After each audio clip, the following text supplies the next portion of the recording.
And we are live for the 36th episode of the Bronx Bomber Bible Podcast. I am your host, Matt Luz Luigi, and tonight I'm with Alex. Hello, Luigi. I'm with Andrew. Gentlemen, hello. And I'm with G. What's up? And yeah, we're here. We're recapping the quick two-game set in Arizona. Talk more so, talk about everything that went around it. CC getting his 3,000th strikeout. A lot of stuff happening in Yankee world. Obviously, Yankees lost both games in the Arizona series. Two kind of boring, low-scoring games, but we'll get into that. Talk about who could possibly be coming back this weekend. We're finally going to get some actual New York Yankees on the field. That's going to be fun. I forgot what it was like watching the Yankees. But guys, how are we feeling after this long West Coast road trip? It was a 9-game road trip for the Yankees. They went 6-3. I think anytime you have a long road trip like that, the goal is to at least go, above 500. So at least to go 5-4. And hey, man, they did that. They swept the Giants, took 3 or 4 from the Angels, and then you dropped 2 to the Diamondbacks. But that's all right since you won 6 of your first 7. So what's the mindset after this long West Coast road trip, other than the fact that we don't have to watch any more 10 o'clock baseball games? Because goddamn, I was sick of those. So one thing I thought was interesting was that I saw a tweet saying this is the first time I think since 2010 the Yankees have had a road trip to the West Coast that was like 7 or 8 games or longer, and they had a 500 or higher record on it. So seeing as they were missing half the team, that's really good. With regards to the series in Arizona, I just think they've been playing basically a AAA team the past couple of weeks or so, and eventually they were going to hit a snag and just not hit as well as they were going to. So it's really not that worrying in my eyes. The only thing that is kind of worrying is that Tanaka wasn't great yesterday, but overall I feel really good about this team right now, especially with the fact that there's the regulars are getting healthy. I'll double down on that. Of course, you want to come away with more wins than losses on a long road trip, but after you take 6 the first 7, you get a little greedy. So definitely a little bit of a wet blanket on the whole road trip, dropping the last 2 games in Arizona. But the starting pitching has been really good. Obviously, you can't expect the offense to put up 5-6 runs consistently every game with the guys they have in the lineup right now. And of course, Zach Greinke is in a nice stretch right now. I think like his last 4 starts have been really solid. Merrill Kelly pitched well. Um, it's one of those things, and I'm looking forward to getting the Bronx Bombers back in the lineup. Yeah, I think the West Coast road trips in general are kind of a drag, but I mean, especially when they lost the 2 games at the end of Arizona. Zach Greinke, really doesn't walk very many guys, so like a really good pitcher who challenged them, and Kelly pitched well too. But the AAA lineup, uh, they won all those games, at the end of the homestand, and they won the first several games on the road trip. So I think I'm just happy to have those in the bank. And, I wasn't willing to really test and see how good this lineup was going to keep playing over that much longer of a period of time anyway. So I'm ready to get some of the guys back. Yeah, absolutely, absolutely. We'll have some more injury updates after we recap the games later in the show. But yeah, let's get into these games real quick. Game 1, it was CC's night. Even though the Yanks didn't get the result they wanted, it was a big night for CC. Zach Greinke versus CC on the hill. CC was coming into the night was 3 strikeouts away from 3,000. Got a 1-2-3 first inning, but didn't get any strikeouts. A lot of homer to Wilmer Flores in the second, but nevertheless got 3 strikeouts in the second. Gets his 3,000th strikeout. Really nothing much else happened in this game, to be honest. Glaber hit a nice double, scoring Gary in the 4th to make it 1-1. Wilmer Flores got another RBI in the 4th, and a sac fly in the 8th made it 3-1. That was the final. Very uneventful game. Of course, the last 10 o'clock game. The first 10 o'clock game we had was a 14-inning game, and then the last one was just a boring, uneventful game. So you get the best and worst right there. But yeah, I mean, CC getting his 3,000th strikeout. He's the 17th pitcher to do so. The 3rd lefty, which I thought was very impressive. Only 2 other lefties have gotten 3,000 strikeouts. Just incredible. but yeah, his whole family was there. They had they showed 3,000 on the scoreboard in Arizona. It was a really cool moment. We were talking about before the show. Michael Kay was probably pissed as hell that he didn't get to call it. He probably had some nifty, catchy call all set up, and he just, it was Ken Singleton and Jeff Nelson on the call. So wait. We're gonna call it nifty or something catchy. It's gonna be tacky and lame. Let's just call spade a spade. I was I was a nice moment. See, I'm talking about CC. I was trying to be positive, but you're probably right, Andrew. But yeah, guys, what do we with CC 3,000 strikeouts? I mean, I really like. Obviously, going into that game, you were looking for it, you're getting ready for it, but I didn't think it'd be as cool of a moment as it was. I think the fact that it was at the end of the inning, so he was able to walk off the field after it, that really helped because everyone was able to come out onto the field and it didn't really delay the game at all because it was in between innings. So the fact that everyone came out and his family was there and just everyone, was just really happy. It was a really cool moment to see. And it was overall just a really good night for CC, even though, the Yankees didn't get the result they wanted. One of my favorite moments about that whole, after the 3,000 moment was he led off the next inning. So he got to, run into the dugout real quick, grab his bat, grab his helmet, hang out in the on-deck circle with his kids while he waited to come up to bat. Like, he didn't have to build in extra time to slow the game down. Like, he literally was just I don't think he took one practice cut, or maybe he took one as he was walking to the plate, but he's just sitting there, embracing his wife and kids. That was a cool moment. And that the second he went up to the plate, he just wanted to hit the ball 500 feet. Oh, that would have been the most incredible moment ever. The guy hit 3,000 career strikeouts and then just hits one into the stratosphere. 5 minutes later, just destroys it. The Yankees would have scored 18 runs that night. No doubt in my mind. That would have been it, He swung for it for sure. He took a couple big hacks. Yeah. Well, Andrew, you're still time, man. Anything else to say about CC? No. I mean, he gave you a typical CC outing outside of the big moment early on. I mean, what was it, 5 1/3? 2 runs. 2 earned runs. I mean, like, that's going to be good enough to win on most nights. You got the Rail Riders lineup out there, and it's a National League park, so CC has to hit. You can't be expected to do much with these guys. The 5 through 9 that night was Talkman, Maben, Estrada, Wade, and obviously the pitcher spot. So all of them combined, they had 1 hit off of Greinke total. Yeah, it was Maben. Maben, yeah. It's bad when we're upset that Gio Urshela can't be in the lineup. Yeah, I mean, he was back in the lineup Wednesday, and he was great. But yeah, I mean, look, thank God that he didn't seriously hurt his hand after getting hit by that pitch, because a lot of people thought he broke his hand there. But hey, he was back in the lineup Wednesday. But yeah, that's really all for the first game. Side note: the Diamondbacks bullpen, pretty good. The Diamondbacks are a really good team, man. Like, I was kind of impressed with them. I think they'd be a lot worse after losing Goldschmidt. Yeah, I mean, they have Christian Walker, who's been fantastic this year. Chafin and Holland are both really damn good. That's a really nice one this year. Yeah, that's a really nice 1-2 punch at the end of your bullpen, man. Archie Bradley's he's still pretty good too, even though he gave up a run yesterday. He's still really good. And even their lineup, I mean, Wilmer Flores towards the end of it, Peralta and Walker in the middle are both really good. The Diamondbacks really impressed me. And they have Jake Lamb, who hasn't even played a game yet this year. Right. Yeah. So on to Wednesday's game, we had Tanaka versus Kelly in this game, and man, Tanaka was not good in this game. Only went 4 innings, 3 runs.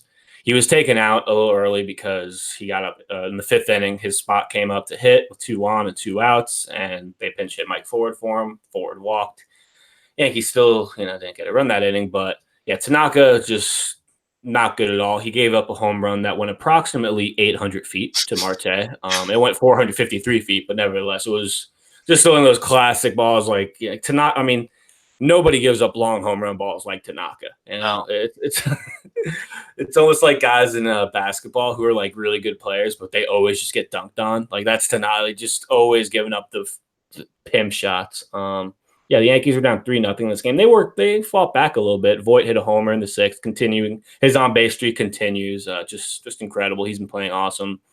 And then in the 8th inning, the Yankees, it really looked like the Yankees were going to get back in this game. They had 2 on, nobody out, Glaber up, pitcher on the mound, wild as hell. And, Glaber, first pitch swinging, double play.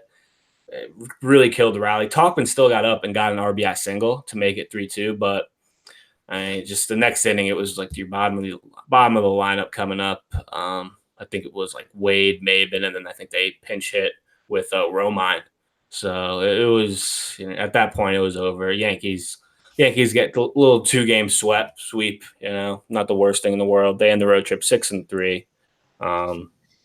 Just like you really can't like we said it like last week. Like it was very nice seeing the Yankees score all these runs against the Giants, who have a pretty good pitching staff, and it Best was a bullpen ERA in the National League. Exactly. It was a very good sign to see them scoring 7, 11 runs in a game, but I think we all knew that look, this team, there's going to be some games where you roll out lineups like this and hey, you only score a run or two. That it's just going to happen. And it happened in both these games. You lose 3-1 and 3-2. The pitching overall is still pretty good, even though Tanaka didn't pitch well.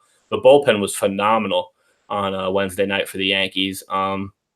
Sessa comes in for 2 innings. Canely continues to look phenomenal. I'm pretty sure Canely, the only hits he's given up this year were against Houston. I think he allowed like 4 hits in that inning, and that he hasn't allowed to hit any other appearance. He allowed 2 runs in 2/3 of an inning against the Astros, and he's pitched, I think it's 11 innings in every other outing since then, and hasn't given up a hit. Yeah, like he's been awesome. I mean, we're going to do our bullpen trust list not this Sunday, but next Sunday. It's going to be really interesting. He might be at the top. I mean, if he keeps pitching like this, by the numbers, he's easily been the best guy out of the bullpen. I still maybe trust Ottavino a little bit more than him, but man, it's like the Yankees bullpen didn't give up a hit on Wednesday. They really kept that game close after your starting pitcher. That was the first time a Yankees starting pitcher didn't go 5 innings in like forever. I'd have to look up when exactly the last time it was, but and Tanaka clearly could have went longer, right? He was just if that's an AL game, he probably goes back out for a 5th inning with only 75 pitches, despite not looking great. But yeah, I mean, this was a classic case of you really can't overanalyze or get all too mad about these games because these were classic Rail Rider lineups, especially with LeMahieu just sitting out these 2 games. He should be back this weekend, but it was the right move to just kind of keep him out. No need to risk it. No need to test that knee. But yeah, these were tough games to watch. No more 10 o'clock games, but man, the Yankees they've got a we've heard people talk about how 3 straight teams they have coming up who all have winning records, and it's going to be a test for these Rail Riders. They've held up so far, right? But it's a long road. It's a long road, especially with just think of it, guys. We haven't even played the Rays yet. Isn't that weird? I know there's always one AL East team that the Yankees just don't usually play until mid-May. They haven't played the Blue Jays yet either.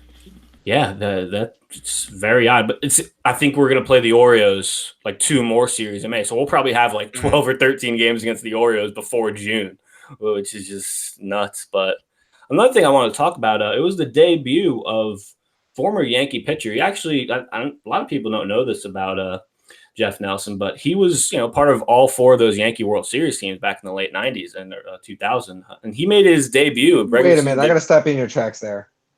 Who doesn't know Jeff Nelson was a part of those World Series teams? A lot, Andrew. I know you're like 80 years old, but a lot of younger fans, I bet you would not know that he was part of all 4 World Series teams. Do you know about Thurman Munson and Greg Nettles and all those guys? Were you alive for those teams? Yeah. Who? Thurman Nettles, you say? Who is that? Just some losers. No, but seriously, I just wanted to mention that because I saw someone on Twitter say they didn't realize he was a part of all 4 teams. So I just wanted to mention that, Andrew. Is that okay? But anyways, be better.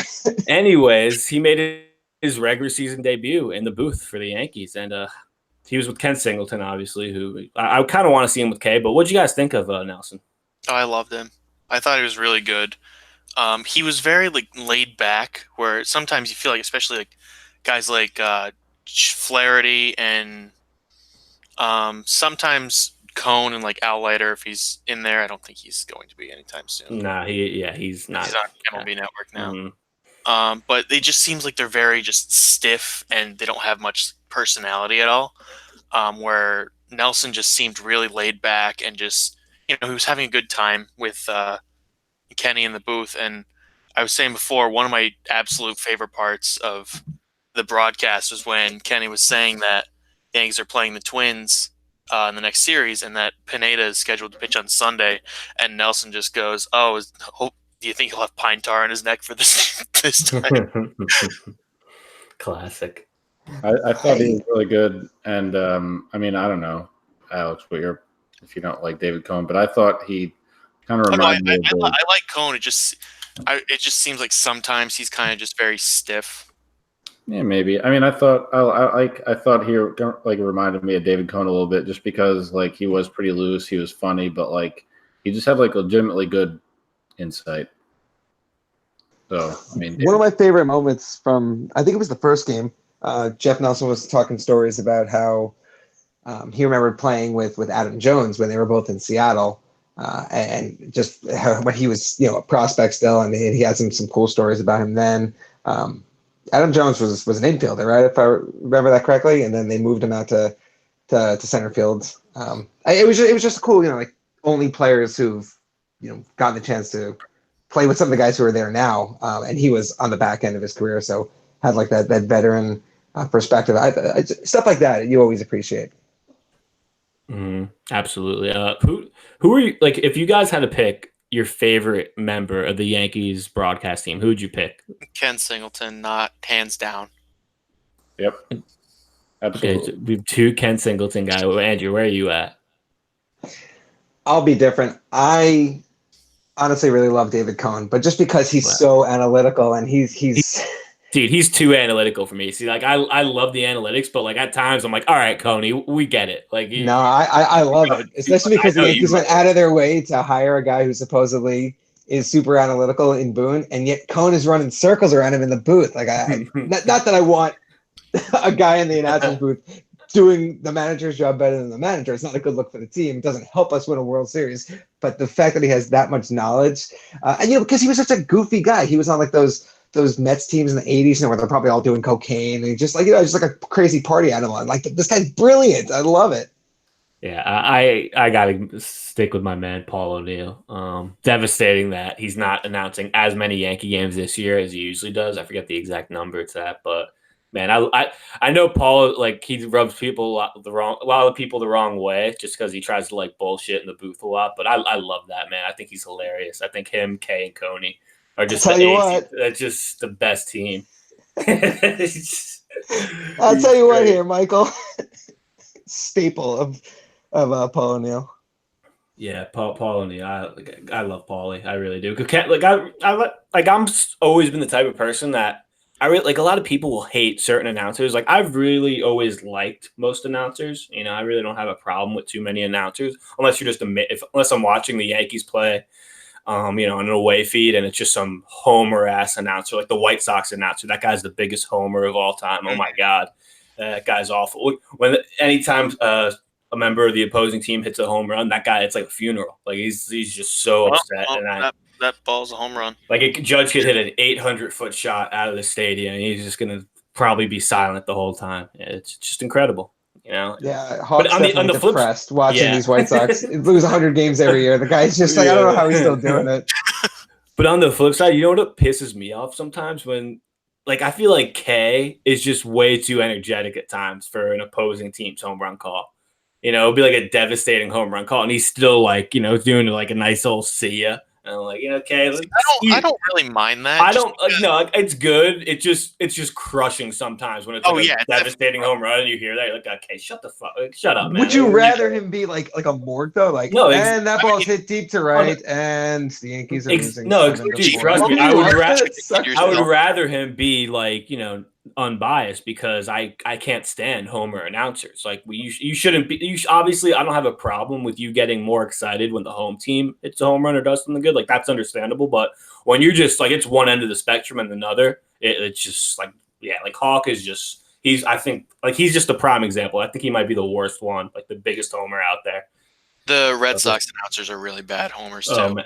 Yeah, Dave O'Brien. But funny Dave story about the O'Brien. Red Sox is that they have they used to have Don Orsillo, who Don does the Padres Orsillo. games. He's phenomenal. Okay, Fantastic. the thing is, Don Orsillo, when he was announcing for the Red Sox, I never really liked him. I thought he was just very dull. And then all of a sudden, he got fired and went to the Padres and just is fantastic for them.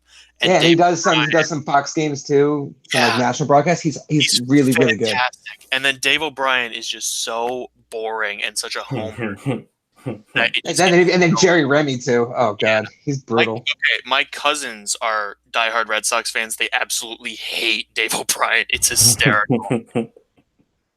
Oh man, yeah, those Red Sox announcers. Whew, no, Him and Eckersley. Yeah, we don't even need to talk about him. Mm-hmm. Yeah, I was about to say. I think it goes without saying how awful that dude is. Oh man, but yeah. So before we move on to injuries updates, I just wanted to real quick. I just thought of this off the top of my head. We really can't. Obviously, we were gonna. We usually do a player of the week, but I mean, it's obviously CC. I mean, it was only a 2-game set. CC gets his 3,000 strikeout. He unanimously gets it. But if give me one guy on this team that you're just sick of. Like, who is the one with all the injuries, with all the replacements? It's tough to really get sick of a guy, but because you understand that they have to be here, we have no other options. But Alex, just start it off. Which one guy in the Yankees are you just absolutely sick of? Okay, so this is probably going to rub a lot of people the wrong way. Do it. But I am really kind of sick of Talkman. Yeah, no, And rub me the right way. Last time, You got that clip, Luigi? he said it last time, once, and okay? then Talkman took off. So hopefully that happens again. Yeah. But ever since that series, he hit the home run against the Red Sox, and then had the 2 against the Royals, and has done pretty much nothing since then. Yeah, he had like 4 good games, and he had 1 week, and it was like a good week. Like a single, like every other game. Yesterday he had an RBI single, which made it 3-2. Which that's good, but he just has kind of done nothing. His average is down to like 160, 170. He's not a major league player. He's 4 for his last 32. Exactly. Really that surprised that people would be. Would rally to the defense of someone who they acquired 2 days before the season started. Exactly, and they were just so annoyed with him before he started hitting home runs. Everyone was just so oh my god, get Mike Talkman off the team. Luigi was so sick of having him on the team. What are you gonna do? He's a major league healthy body. We have to just roll with it. Well, we can apply for anything, but roll with it. I understand why he's on the team. I'm not saying they need to get rid of him. I'm ready for Hicks or Stanton to get back because he annoys me. Yeah. All right, Andrew. Who you sick of on this team? I have my number one answer, but I'm gonna leave it to Jay because that's a no-brainer. We know where he's going. I'm not gonna say it, but whatever G says after me. That's my real guy that I'm sick of. Cough, cough made the last out in 3 of the 9 innings yesterday with men on base in all 3 of them. I'm not going to say that. I'm sick of Tyler Wade. As of yesterday's game, he went 0 for 4 again. Averaged down to 208 on base percentage, barely over 300. And his slugging percentage, I don't think it's over 250. It's 208. It's exactly all of his hits are singles. Oh my god. Yeah. Oh, I'm about to end the podcast right here. I'm about to press. He had a couple big moments where, that game in LA where he got a single, stole second. Series in LA. He had a really good LA series, and then he didn't. If you remember, he played left field in that one game, and he let 2 balls from Albert Pujols bloop in front of him. Dive, dude. Pujols isn't getting past second. He's old and fat and slow. Worst case, you miss on the ball and it trickles away. He's not going anywhere. And he made no effort to get a routine, can of corn fly ball. I mean, I get we're kind of stuck with him. I'd love to see Tyro just get all the starting time if DJ's going to miss more games. But the way the roster is shaken out right now, we're going to hopefully get Clint back in a few days. Maybe Andujar shortly after that. There's really no reason to carry Tyler Wade on the roster. Unless you're literally just stashing him for a late inning pinch run situation, and then maybe you send down Ford. I mean, I don't really know what other reason there is to have him. Which, especially now, it's May 2nd. You're not going to have a guy on the roster solely for late inning pinch running. Right, that's more of a postseason type need. Yeah, that's a September, October type of thing. All right. I mean, I wasn't. Yeah, okay. I really wanted to go with Tyler Wade. Yeah, sure you did. Only because I've never seen anyone just weed the ground out in the infield as many times as he has basically in Jacoby Ellsbury. I was just going to say Ellsbury. He is soft ground out to the right side. I'm going to get the one sentence of Tyler Wade stuff out, and then I'll do the thing that you all want me to do. Tyler Wade is fast, and he can't hit the ball out of the infield, which means he's essentially useless because he can hustle out his ground balls and just still get, like he just looks like running out of ground ball. That's literally it. There's no value in that on the team right now.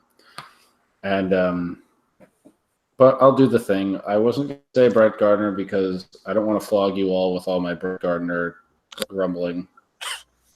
And he's batting whatever, like 220 this year, and he can't hit anymore. Like I will very well admit that he's had a very good career, but like it's over, right? DJ LeMahieu was hurt, and that was probably the only reason why Gardner was batting near the top of the lineup to begin with, because LeMahieu is a better leadoff hitter and probably a better hitter overall than Gardner is at this point. And ironically enough, Gardner was better in the 3-hole than he was leading off, which makes no sense. Well, he can't hit for average anymore, so he just stands there and just swings as hard as he can until he just like rips an extra base hit. So, I'm not gonna belabor the point because I didn't want to make that point at all. But like Brett Gardner, he should be hitting like 8th or 9th, and that's that. Yeah. Right. Once DJ's back, there's no reason to keep Gardner in the top of the lineup. And then if you want to do that whole wraparound double leadoff thing, bat him 9th, fine. Yeah. I mean, that's what they did when Andrew McCutchen showed up last year, right? When you have Hicks and whoever sticks around, maybe Frazier, Stanton can maybe play the outfield. Like, why is Brett Gardner going to play every day and bat leadoff? I think those days are very well over. Well, you guys took like the 3 best ones, so I guess I guess this is just a temporary thing. This is, I'll probably love this guy again in a couple weeks, but kind of getting sick of Zach Britton. Zach Britton hasn't been pitching all that well, and I'm kind of getting mad at him. He didn't look good Tuesday. He almost walked in a run against San Francisco. Two back-to-back shaky performances from Britton. Getting kind of sick of him. We need him to pitch better. But yeah, I was going to go with Wade, and then I was going to go with I was going to go with Gardner, but even though I like Gardy, yeah, he's really been struggling. I just really feel like we always talk about guys swinging for the fences on this team. Gardner's like the biggest culprit. Like just uppercutting his ass off. And I'm like, Gardy, just slap a single, man. What are you doing?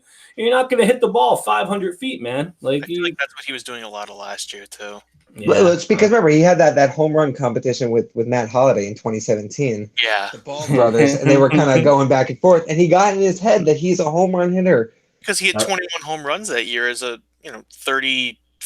I mean, and a big one in the wild card game. Yeah, awesome. He has 5 so far this year, so like he still realistically could be a 20 home run guy again. But what value does he have at the top of the lineup if he's going to hit 220 and have moderate power? Like put that guy 7th, 8th. If you're going to have a guy who hits 220 but still hits 20 home runs, you're going to want him the bottom third of the lineup. Right. He can run into a pitch here and there. Exactly. Provide some kind of pop and offense at the bottom. But you're not really relying on him to set the table for your big guys. Exactly. Yep. So let's move on to some injury updates. Miguel Andujar, we're recording this Thursday night. Miguel Andujar currently has 3 hits, and including a home run in his minor league game. So, man, he's been he resumed game action, I think, Saturday. And this week, he's just been raking, playing the field well. So we might get him back this weekend. And I know it's not the best idea to rush guys back. We've seen how that goes this year, but it really looks like we could get Andujar in the Bronx back this weekend. So that would be really nice. Bad news: Troy Tulowitzki was pulled from his minor league game in Tampa Wednesday in the first inning. I think he had like a tight calf, so that's a setback for him. We probably won't get him back in the next week or so. DJ, like, well wishes to Troy Tulowitzki, but that's like the least surprising news ever. Yeah, it's. But you know what? Part of it, I mean, yeah, he has this whole injury history thing, and he's never healthy. But considering the type of injuries and the recurring injuries the Yankees have dealt with this year, it's the same cap that put him on the deal in the first place. Like, we saw it with Stanton, we saw it with Betances, and even Severino. I mean, like, guys are pushing themselves to come back from one injury and they injure something else. I mean, like, Yep. part of me wonders, like, and we said it before the show, like, send this guy to the MRI like twice a week. Like, if there's anything that shows up that says, hey, maybe his muscle's not right, don't play him. Like, let him slowly recover until you can go an extended period of time without having these issues pop up, rather than him play through it, aggravate it, and send him back weeks. No, absolutely. It's just gets so frustrating. These guys are getting rushed back, and then it instead of coming back in the next couple of weeks, it turns into the next couple of months very easily. More news: DJ LeMahieu could return Friday. He never went on the IL officially. He was just day to day. Sat out a couple games against Arizona. So hopefully we'll get DJ back in the lineup. The catalyst of this team so far this year. Aaron Hicks. Thursday night, first extended spring training at bat, he left the yard. Apparently, he threw a guy out as well. I saw through the Twitter vines. So yeah, all Yankees, their main guys are looking good in extended spring training. Clint Frazier ramped up his running on Wednesday, so they hope to have him back. Not this week. They hope to have him back after this series, ideally, at the beginning of next week. He's not going to do a rehab assignment, is he? Have they said that? I don't think so, because it was just his ankle. Like, it was just his ankle. The big train in the background. Someone's coming through. Yeah, it's me. But no, yeah. So I don't think Clint. They didn't talk about him doing any sort of a rehab assignment. But yeah, we could like the bare minimum 10 days for him. Yeah, tomorrow would be 10 days. Yeah. They could activate him tomorrow if they wanted to. Yeah, but I think they said 10 to 14, so I think they're going to just wait through the weekend. But yeah, we could have, LeMahieu. Obviously, LeMahieu really was never gone that long. But we could have Andujar, Hicks back hopefully in the next couple of weeks. Stanton should be only a couple of weeks away. His team's starting to come together. The team that we all thought we were going to be watching all year was finally starting to come together. Obviously, still no timetable on Judge. I hate saying that every show because every time I say it, I get sad. But yeah, they said they'd have an update on him. I think in the next, they said they'd reevaluate him in 2 weeks, and the injury was almost 2 weeks ago. I think it would be 2 weeks Saturday. So we'll see. We'll have updates on all the other injured Yankees because goddamn, it's a long list. But guys, what is with all these guys coming back, it means some of these guys that we've grown to like on the roster could be gone. And obviously the Talkmans, the Tyler Wades, the guys like that are going to be gone. But what do we think if we had to predict what the correlating moves are, in the coming days? Like, who's going to replace who? What do we think? Like, what's this? Who's staying on this roster? Because a guy like Urshela, I would think we need him on the roster at this point, and they have to hold on him too. He doesn't have options. Yeah, exactly. We can't just send him down. So, Alex, what are you thinking with all these guys coming back? Because we're not used to having this many guys injured. Where it's like, oh wow, we have to get rid of a fifth of our team because we have guys coming back. Wow. I'm going to say the first casualty, say Andujar is the first one back. I'm going to say Ford goes down for him. Yep, same for me. Because with Ford on the roster, he's very, repetitive. Because the Yankees said at the beginning of the season that DJ would be their backup first baseman. So having Ford on the roster, he's basically just depth. And then if you bring back Andujar, he just gets very, very kind of replaceable. So I think he's definitely going to be the first one to go down. Yeah, and then I guess I'll jump in here. If we have Frazier come back next, it's probably going to be Talkman. I wouldn't say it's Talkman. I'd say probably. You think Wade? Yeah, I'd say Wade. Or Estrada. I don't know because you got to think like guys like so many guys. Wade or Estrada. Maben, are they just going to walk away from him? I mean, he's been hitting pretty well, but again, he's another guy who. I don't think they'd walk away from Maben, but I think they would keep Talkman on the roster solely because he can play all 3 outfield spots. So can Cameron Maben. He's been a center fielder most of his career. That's true. I feel like they wouldn't. Like Talkman's been on the roster the entire season so far. Right. I don't think they'd send him down. I think he's struggling big time though. Yeah, that's true. I think once they get back everyone, and you have Stanton and Hicks and Judge all back, then Talkman will go down. But I think they'll keep him as long as they can.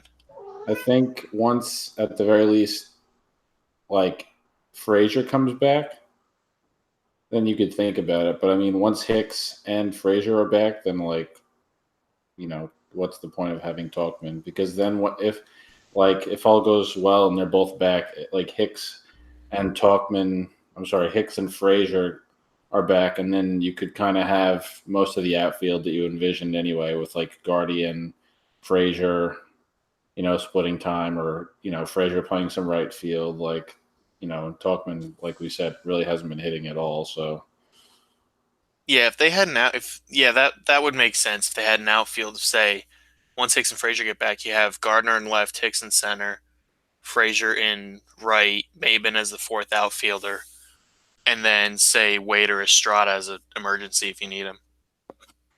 Yeah, I'm honestly I'm just so intrigued by the fact that let's take two guys that weren't supposed to be on the MLB roster this year, and Urshela and Clint. Both those guys have played so well, and Frazier especially in terms of hitting the ball well. I mean, it's almost impossible to imagine them not having them on the roster. It's like, wait, we actually need these guys on the roster, but at a certain point, like once all these guys get healthy, there's just not going to be enough spots for everyone. And I'm just very interested to see how the Yankees, how Cashman can fit some of these guys on the roster. And I mean, like Clint was just absolutely mashing the ball. I mean, before he got hurt, he was just on a tear that it was incredible. I mean, we saw that legendary bat speed. And by the way, another note about Clint, you check his Instagram story, looks like he's got another great set of shoes that he's going to turn into cleats. These are awesome. He's got his little own message on it. That's very, very Clint Frazier like. But yeah, I mean, it's with Urshela just comes back immediately, gets a hit, has another good game. He's a phenomenal fielder. I really think we might see Andujar as the primary DH once he comes back. If he comes back this weekend, I don't think he's going to be playing the field a whole lot. I mean, we kind of need Urshela out there at third, especially if it's just Andujar who comes back. Like, this lineup is still going to look like the Rail Riders, right? So we're still going to need Urshela out there because he's become one of the guys we rely on. Like G said, isn't it kind of crazy how we're happy that Gio Urshela is in the lineup? That's like a big deal, and it has been because he's played so well. So I don't know. It's going to be very interesting to see. My first choice cuts would be, or not cuts, but like demotions would be Wade and Talkman and Ford, because I think they have guys who can do what they do, just doing it better. Mm-hmm. Absolutely. Anything else? They may even keep an extra bat and send down Tarpley. I mean, the bullpen seems to be. Oh, I forgot about Tarpley. Stabilizing right now. He's still alive. What? The tarp. We haven't seen the tarp come on lately. Thank God. Oh man. Well, guys, want to preview this Twin series and the next 10 games overall, and anything else about this past week of Yankees baseball? Let's forget about these last 2 games. Yeah, that's what we do. We just forget about the losses. I did want to point out. Oh, here, Andrew. Boone getting ejected yesterday was awesome. Oh yeah, that's definitely something to mention. Boone really didn't even freak out. He wasn't even yelling or screaming. He kind of just said, you guys have been awful today, and they threw him out. Yeah. Yeah, man, like that call. I don't want to get too much into it, but I guess we will. That call there, where or the call that they ruled it out with the guy's foot was clearly off the bag and he didn't have the ball in his glove. I mean, what the hell is New York looking at? Like, I just don't get. Like, we see this so often where there's a replay clear as day should be one thing and they just don't call it. They're looking at it. They're in New York. They probably have 20 different angles of it and they just don't reverse it. It's inexplicable. It's brutal. And, as a result, the Yankees lost their challenge, and then we couldn't challenge anything else the rest of the game. It's not right, man. I'm so ready for robot umpires, man. I hate the 8 out of 10 umpires in the MLB. It seems like are just god awful. I think it was Tuesday night, or I can't even remember. The umpire had such a tight zone. It was like incredible. It was just, oh man, I'm ready for the robots. That's all I gotta say. Any other comments about MLB umpires? I hate them. No, we're just enjoying your rant about them. Right? I'm not enjoying anything about it. Every time I talk about umpires, I get mad. They're just so bad. Their strike zones are inconsistent as hell. And yeah, we're moving on. So the Yankees back in the Bronx this weekend. No more 10 o'clock games. I'm so excited about that. My sleep schedule will be back. The Yankees, they're playing the Twins though, and the Twins having a damn good year, man. 18-10. Just in front of the Central right now. The pitching matchups this weekend will be Paxton versus Gibson, Happ versus Jake, or how do you pronounce that? I'm so dumb. Odorizzi. See, you guys are about to make fun of me again because I was about to mispronounce that. So I was one step ahead of you. And then get this Sunday matinee, Domingo Germán versus the man who some Yankee fans have compared him to, Michael Pineda. The Bronx legend returns. I swear to God, man, if he throws a gem against us on Sunday, I'm going to be so fucking mad. It's the rule of X Yankees. Just expect it. Like 8 innings, 18 strikeout. Like, vintage Pineda. But yeah, guys, how we feeling going into this Minnesota series? They've had a game. At least we don't get to face Barrios like that. I honestly don't know how to feel going into this series. Yeah, that's a good point. Every time the Yankees face the Twins, a Yankees team, it always feels like they just murder them. And yeah, I forget what their record is against the Twins over the last 6 years, but it's ridiculous. It's yeah. Twins have won like 2 or 3 games, I think, something along those lines. But the Twins this year have probably the best offense in MLB. They're on pace to hit, I want to say it's like over 300 home runs. And their pitching has been pretty good to decent. Like, I don't know how to feel. Like, Kyle Gibson, I think the Yankees have always, they've never like destroyed him, but I feel like every time Kyle Gibson pitches against the Yankees, he always goes like 3 innings, walks like 6 guys, and ends with 90-something pitches. Yeah, you say that, but the game Gary had the walk-off against the Twins last year, I'm pretty sure Gibson had 5 no-hit innings before he allowed his first. Oh, really? It might have even been 5 perfect innings before someone got on base. Yeah, he was dialed in that game, so I mean, who the hell knows what you're going to get. Andrew, thanks for that. Yeah, thanks, Andrew. And by the way, since 2010, the Yankees are 46-19 against the Twins. Oh, that's good. In the 2000s, from 2000 to 2009, they were 57-25 against them. So, and a lot of those losses have come at the Twins Stadium too. Yeah, 23-9 at home, the Yankees are, and then 23-10 on the road since 2010. So yeah, they've been. It's just been a pretty equal split. Yeah, they've just dominated the Twins. And the Twins have had some good years, right? They've had some pretty good years in those since 2010. But the Yankees just seem to have their number. We'll see if that remains the same, right? Over these 3 games. But the Yankees, they have. Even after the Twins, they have to face Seattle for a 4-game series at home, who's been struggling a little bit lately, but overall they're still a solid team. And then they have to play Tampa in Tampa Bay next weekend.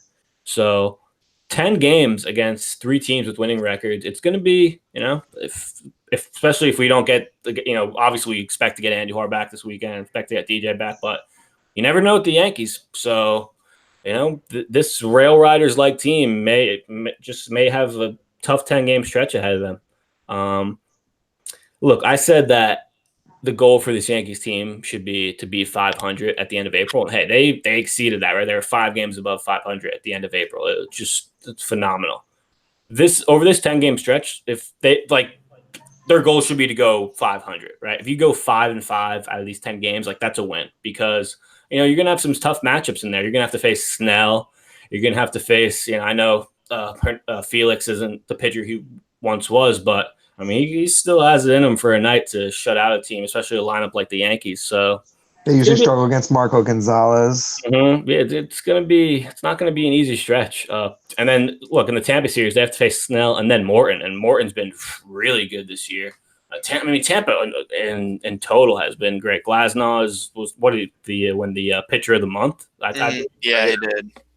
They've been That really was so nasty. Yeah, they've been really good. But yeah, guys, going into this Minnesota series, what's going to be the key in this series? We have Paxton, Happ, and Herman going. So no Tanaka, no CC, but it's really our 3, 4, 5 guys when you think about it. The key to this is definitely just like keeping the Twins' offense at bay, because I don't have any expectations for the Yankees' offense. If they score like they did in Anaheim or against the Giants, then that's good for them. But if they score like how they did in Arizona, then that's also not going to be very surprising. So if the pitching can just keep them in the games, hopefully they will be able to pull out a few wins instead of coming out with a 3-1 or a 3-2 game like they did in Arizona. What I'm looking forward to most is the impact that getting DJ back in the lineup has, and also if we're lucky enough to get either or both of Andujar or Frazier back, it adds a different kind of complexity to the line. If you get both those guys back, 1 through 7, if you're keeping Urshela down at the bottom there, I mean that's a solid major league lineup. It's no longer looking like the Rail Riders. It looks like a semblance of the New York Yankees. So I want to see those guys back in the lineup. I mean, those lineups and in an NL ballpark in Arizona were pretty rough. So it's really no surprise we didn't score.